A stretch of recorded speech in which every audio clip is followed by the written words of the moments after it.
if you're going to look at branding a new product or rebranding an existing product, first of all, I recommend that you really do truly understand the emotions that your customers feel towards that brand. Physically and rationally it's the same, it's just emotionally we feel very different things towards it. So one of the things we've been doing is looking at these different emotions and creating an emotional map of different food brands. And one of the scores that we've given different brands is our Love, Lust and Trust score. And brands sit somewhere in that scale. So some people may feel nostalgic to certain brands, some may feel real passion towards a brand, others may feel that they associate with their own image, so they want to wear a t-shirt with that brand on.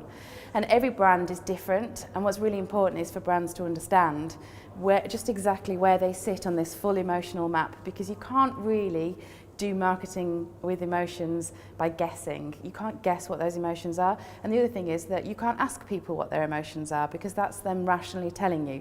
So you have to run a number of experiments and research tests that actually look much deeper and try and find what those emotions are and what the emotional connection to the brand is. Then you need to think about how you're going to get into that emotional part of the brain. So when we're in that part of the brain, we remember more, and one of the best ways is through storytelling. So how can you create stories that your customers and your consumers absolutely resonate with?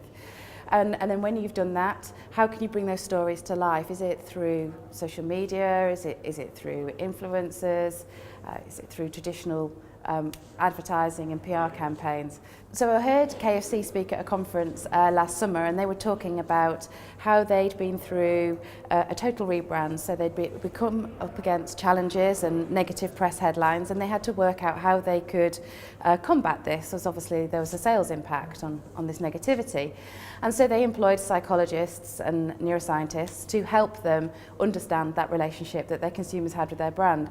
And if you look at their TV advertising now, it's completely different. They're selling on experience, they're selling on the wonderful time that you have. And when we looked at KFC in our Love, Lust and Trust score, we can see the impact of that advertising and that promotion that they had. So for example, nostalgia is very strong measure for them, and that there is evident that there is that emotional connection to the brand. So it does work. But I think everybody needs to remember that we're in a challenging time. We've got the rise of the food educated consumer, we've got massive food challenges going on around obesity and the future of food sustainability. And so we do have to question just how we approach this and kind of forget the ways that we've done it in the past and really just home in on this changing behaviour of our consumers.